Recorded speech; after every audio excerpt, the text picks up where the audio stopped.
आप सभी लोग को स्क्रीन पर ये 2 बुक दिख रही हैं। क्योंकि बहुत से कमेंट मैंने पढ़े थे सर कि आप बुक का नाम बता दीजिए, बुक दिखा दीजिए। तो मैं आज आप लोग को ये 2 बुक दिखा रहा हूँ। जिसकी भी इच्छा है यूपी स्पेशल अच्छे से तैयार करने की, वो ये 2 बुक ले सकता है। मार्केट में बहुत सारी किताबें आई हैं यूपी स्पेशल की, लेकिन जहाँ तक मैं जानता हूँ, क्योंकि जो किताबें आई हैं यूपी स्पेशल की वो आपकी परीक्षा वाणी को देखकर ही बनाई गई हैं। जितनी भी किताबें आज मार्केट में उपलब्ध हैं, तो मेरा आप लोग से यही कहना रहेगा, भाई देखिए आप लोग कुछ भी ले सकते हैं। आर्टिकल 19 के अनुसार आपको आज़ादी मिली हुई है, आप कोई भी बुक लीजिए। लेकिन जो भाई हमें सुना तो वो ये 2 किताब ले सकते हैं। परीक्षा वाणी किताब बहुत बेस्ट किताब है, सुपर किताब है। यही नहीं, परीक्षा वाणी की हिस्ट्री, आधुनिक भारत, ज्योग्राफी, जो भी किताब निकालता है ये एकदम सुपर किताब है। और यूथ कंपटीशन की ये किताब, अगर इसको आपने प्रैक्टिस नहीं किया, इसके क्वेश्चन नहीं लगाए, तो ये जान लीजिए आपने यूपी पढ़ा ही नहीं। ये किताब पढ़ने के बाद परीक्षा वाणी यूपी की जो यूथ कंपटीशन है, इसको आपको प्रैक्टिस करना है अधिक से अधिक। अब मैं बताता हूँ आपको कि आपको नोट्स कैसे बनाने हैं। नोट्स बनाने के लिए सबसे पहले आपको क्या करना पड़ेगा, ये किताब देख रहे हैं, ये यूथ वाली जो परीक्षा वाणी की जो किताब है, इसको आप पहला चैप्टर उठाइए और पहला चैप्टर अच्छे से पढ़िए। फिर उसमें उसके पीछे कुछ एमसीक्यू दिए हुए हैं, उसको सॉल्व कीजिए। जब एक बार पढ़ लेंगे, एमसीक्यू सॉल्व कर लेंगे, तो अगला टॉपिक पढ़ने से पहले इस टॉपिक को अपने किसी भी छोटी सी कॉपी, बड़ी सी कॉपी में हैंड रिटन नोट्स बना लीजिए। आप एमसीक्यू के साथ बनाइए। जो पढ़ रहे हैं अंडरलाइन करते रहिए, जो मोस्ट इंपॉर्टेंट चीज़ें हैं उसको अंडरलाइन करिए, फिर उसको लिखिए अपने नोट्स में, और उसी के साथ साथ एमसीक्यू सॉल्व करते रहिए। एमसीक्यू भी इसी अपने नोट्स बुक में बना लीजिए। यही क्रम आप लास्ट एक्सरसाइज तक रखिए। इसमें लास्ट एक्सरसाइज दी हुई है आपकी 21, नहीं, लास्ट एक्सरसाइज 21 दिया हुआ है। 21 अगर नया एडिशन लेंगे तो आपको यूपी का करंट भी मिल जाएगा। लास्ट एडिशन है, लास्ट एडिशन लेंगे आपको तो आपको एक्सरसाइज तक आपको यही क्रम रखना है। पढ़ना है, नोट्स बनाना है, एमसीक्यू सॉल्व करने हैं परीक्षा वाणी के, उसको भी उसी नोट डाउन कर लेना है। ये आपको लास्ट एक्सरसाइज तक करना है। उसके बाद जब ये काम हो जाए आपका, फिर इस बुक को उठाइए, यूँ रख दीजिए, फिर ये उठाइए, ये किताब, इसका आप चैप्टर वाइज पहले एक बार प्रैक्टिस कर डालिए पूरी किताब। जब दोबारा उठाइए ना, तो फिर जो क्वेश्चन आपको नहीं आ रहे हैं वो अपने नोटबुक में उसको नोट डाउन कीजिए, और ये आप करिए लास्ट एक्सरसाइज तक, करते रहिए करते रहिए। और जब आपका नोट्स बन के तैयार हो जाए, तो ये दोनों किताब उठा के ऐसे साइड में कर दीजिए, और फिर आपको अपना नोट्स बार बार पढ़ना है। मेरा बार बार कहने का मतलब है कि रट्टा मार लेना है, जब तक एक एक वर्ड आपको याद ना हो जाए। देखिए, इसी तरह कठिन मेहनत तो करनी पड़ेगी अगर आपको अच्छे नंबर लाने हैं तो, वरना अगर आपको अपने कमरे में किताबें गांजनी हैं तो फिर कोई फ़ायदा नहीं है, तो नंबर नहीं आने, ये आप जान लीजिए। जो ज़्यादा किताबें गांजते हैं ना, वो पढ़ नहीं पाते किताबें। बहुत से लोग को लग रहा होगा, लेकिन वो लोग एक्सेप्ट नहीं करेंगे। ज़्यादा किताबें गांजने से पढ़ाई नहीं होती है। और मैं यही 2 किताब आपको प्रेफर करूंगा कि अगर आपको यूपी स्पेशल तैयार करनी है तो यही 2 किताब पढ़िए। देखिए, अगर आपके एग्ज़ाम में नए क्वेश्चन आते हैं, जो क्वेश्चन इस बुक में नहीं है वो किसी बुक में नहीं होगा, वो अगर आपको नहीं आते हैं तो किसी को नहीं आता होगा, ये मान के चलिए, क्योंकि नए क्वेश्चन सबको दिक्कत देते हैं। अगर पेपर में नया क्वेश्चन आया तो आप ही को दिक्कत नहीं देगा, ये हमको भी दिक्कत देगा, और जितने भी अन्य विद्यार्थी हैं सबको वो नया क्वेश्चन दिक्कत देगा। इस भूल में मत रहिए कि वो क्वेश्चन केवल आप ही को दिक्कत देगा। तो मेरे पास यूपी की ये 2 किताबें थी जो मैंने आपको दिखा दिया है।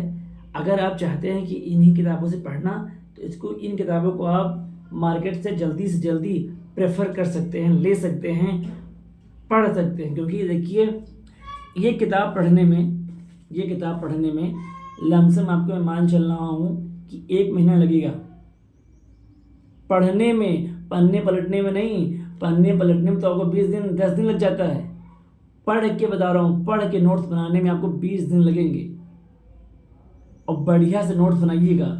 और हाँ, फिर जहाँ जहाँ आप प्रैक्टिस करेंगे, जो जो टेक्स्ट बुक लेके आएंगे प्रैक्टिस करने के लिए, वो उन टेक्स्ट बुक के सारे क्वेश्चन जो आपको नहीं आएंगे वो भी इसी नोट्स में नोट डाउन करेंगे।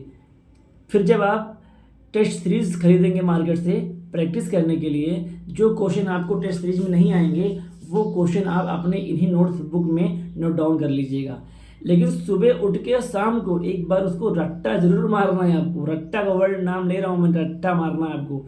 एक एक वर्ड, एक एक लाइन याद होनी चाहिए। इसमें कुछ समझने के लिए नहीं है, इसमें रॉकेट साइंस नहीं कि आपको समझना पड़ेगा, कुछ समझना नहीं है, केवल याद करना है, केवल याद करना है। और जब आप 5-6 बार पढ़ लेंगे तो अपने आप ऑटोमेटिक आपको याद हो जाएगा। कुछ तरीका नहीं और नहीं है, ऑटोमेटिक कहेंगे सर हमें याद हो गया। आपको मैं पेपर दिखाऊं 1262 का, मैं यही पेपर रखा हूँ तो रुकिए मैं आपको अपना पेपर, ये 1262 का पेपर है आपका यूपी स्पेशल। इसमें एक क्वेश्चन तो डायरेक्ट हिंदी से आ गया था कि फतह शब्द का कौन सा है, फतह शब्द कौन सा है। तो ये फारसी शब्द है आपका, ये डायरेक्ट हिंदी से क्वेश्चन आया था। इसमें लिखा था कि देवगढ़ में स्थित गुप्त काल का दशावतार मंदिर, पहला, ये भी आपके इसी से किताब से आया है। अब देखिए मैं पढ़ता रहूँगा और आप क्वेश्चन देखते रहिएगा। निम्नलिखित में से किस जानवर की रक्षा के लिए हस्तिनापुर वन्य जीव अभ्यारण्य की स्थापना हुई थी। दलदल हिरण इसका आंसर था। अक्टूबर 21 तक उत्तर प्रदेश राज्य में कितने नगर निगम, 17। फिर आया था आपका कि महादेवी वर्मा, सूरदास, जयशंकर प्रसाद, मैथिलीशरण गुप्त, इनकी रचनाओं का आया था मिलाने के लिए, हिंदी से क्वेश्चन आया था। फिर लिखा था सारनाथ में जो अशोक स्तंभ के लिए प्रसिद्ध है, वाराणसी में 10 किलोमीटर उत्तर पूर्व में किन दो नदियों का संगम पे। ये आपको क्वेश्चन ना यहाँ मिलेगा, ये क्वेश्चन इस बुक से आया हुआ है। कहते रहा हूँ कि एक बार आप पढ़िए तो आपको सारे क्वेश्चन मिलेंगे। वर्ष 1909 में आगरा में आयोजित उत्तर प्रदेश कांग्रेस के सामाजिक सम्मेलन की अध्यक्षता किसने की थी। ये प्रश्न ना तो यहाँ से है और ना यहाँ से है। हमारा गलत है, सबका गलत है, सबके लिए नया प्रश्न है। जिसका तुक्का में सही हो गया होगा ना उसी का सही होगा, ना आ किसी को नहीं रहता। अगला प्रश्न देखिए, वॉल हैंगिंग कैंची हस्त निर्मित कालीन आया था मिलाने के लिए, इसी से आया था। उत्तर प्रदेश सरकार ने एक स्वैच्छिक संस्था के रूप में नेडा की स्थापना कब हुई थी, इसी से आया था, उद्योग चक्कर से आया था। फिर आपका आया था कि बलुआ पत्थर, इसी से आया था। क्वेश्चन बता रहा हूँ मैं, लोगों ने पढ़ा नहीं भाई तो कैसे सही कर लेंगे, इसी को लोग टफ कहते हैं, टफ पेपर आया था। एक क्वेश्चन और देखिए, हाल ही में जल शक्ति मंत्रालय 1 टैप 1 ट्री, ये करंट का क्वेश्चन आया था। एक क्वेश्चन था करंट का, 1 टैप 1 ट्री, ये किस मंत्रालय ने शुरू किया था, ये क्वेश्चन करंट का आया था। एक क्वेश्चन, कानपुर में स्थित लाल इमली किस प्रकार की वस्त्र निर्मित मिल है, ये क्वेश्चन इसी से आया था मेरे भाई। फिर देखिए, उत्तर प्रदेश में आईटी, टेक्सटाइल, हस्तशिल्प और गैर पारंपरिक ऊर्जा जैसे विभिन्न क्षेत्रों को पूरा करने के लिए राज्य में कितने विशेष आर्थिक क्षेत्र हैं। इस बुक से आपका ये क्वेश्चन आया था। मेरी बातों पे जिसको भी यकीन ना हो रहा हो केवल एक काम करे, बुकलेट खोले और मिलाए। ये जान लीजिए, एक काम कीजिए, देखिए विश्वास मत कीजिए, किसी के ऊपर विश्वास ना कीजिए, आप बुकलेट खोलिए और क्वेश्चन को मैच कीजिए। लखनऊ, हाँ एक क्वेश्चन देखिए आया था, लखनऊ में रूमी दरवाजे की ऊंचाई कितनी है। ये क्वेश्चन इसमें भी है, ये क्वेश्चन इसमें भी है। ये क्वेश्चन मेरा गलत हो गया था, हम जानते थे कि 60 फीट है, मैंने अपने नोट्स में लिखा था और आपको अपना नोट्स भी दिखा दूं मैं। देखिए मैंने अपना नोट्स में लिखा था 60 फीट, लेकिन हम उसको 60 मीटर समझ लिए, बस यहीं पे मुझसे गलती हो गई। आप देखिए मैंने लिखा था, ये आपको शायद उल्टा दिख रहा होगा, आपको उल्टा दिख रहा होगा, लेकिन मैंने अपने, लेकिन क्या हुआ 65 मीटर मार के मैं आ गया एग्ज़ाम में। एग्ज़ाम हॉल का प्रेशर ऐसे कुछ होता है। फिर एक क्वेश्चन आया था कि इसमें लखनऊ स्थित बाल संग्रहालय स्थापना कब हुई थी। ये वो मेरे नोट्स में लिखा हुआ है साफ साफ। ये क्वेश्चन भी आपके इसी से आया था।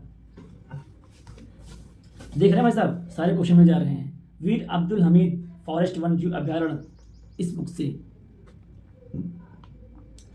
फिर श्रावस्ती की राजधानी, इस बुक से।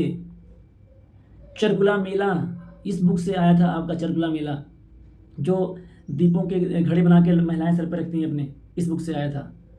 फिर है एक क्वेश्चन और नहीं, हाँ, ये क्वेश्चन और नहीं मिला था, टेबल वेयर वाला, ये 2 क्वेश्चन नहीं मिले थे, बाहर से आए थे। इतने क्वेश्चन आपके इसमें से आए थे।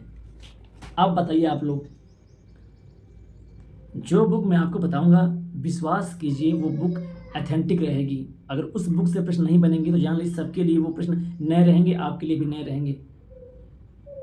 मैंने आपसे वादा किया था कि मैं आपको बुक बताऊंगा। देखिए, मैं आपको हिंदी बता चुका, कंप्यूटर बता चुका, यूपी स्पेशल बता चुका, रीजनिंग बताने की कोई ज़रूरत नहीं है और जीएस बताने की कोई ज़रूरत नहीं है। लूसेंट एकमात्र किताब है जिसे आप प्रेफर कर सकते हैं, पढ़ सकते हैं और अपना नोट्स बनाइए बढ़िया से। अब मैं ये काम करूंगा आप लोगों की एक एक टॉपिक जिसमें थोड़ा स्मार्ट वर्क कर सकते हैं, जिसमें किया है। कोई भी ऐसा टॉपिक है, जैसे पदबंध टॉपिक है और उपवाक का टॉपिक है, इसे कैसे पहचानेंगे आप एक कीवर्ड में, ये मैं बताऊंगा आप लोग को, क्योंकि मैंने जो पदबंध और उपवाक टॉपिक से आए हैं, तो कुछ इस तरह स्टडी कैसे करनी है ये बताऊंगा मैं आपको। और बाकी आप लोग बढ़िया से पढ़िए, अच्छे से तैयारी कीजिए और बस विश्वास रखिए मेरे ऊपर कि मैं कभी गलत नहीं बताऊंगा आपको, क्योंकि मैं भी आप ही लोग के बीच से हूँ। छात्र आप भी हैं और अभी तक छात्र मैं भी हूँ। बस ये थोड़ा कॉन्फिडेंस है मेरा, और कुछ नहीं है। कभी भी गलत राय नहीं दूंगा आपको कि आप अपना पैसा कहीं फालतू जगह इन्वेस्ट करें, कभी भी नहीं गलत राय दूंगा, जान लीजिए। विश्वास बना के रखिए, साथ में आप लोग को ज्वाइन करवाऊंगा मैं 55 से 12 में। धन्यवाद।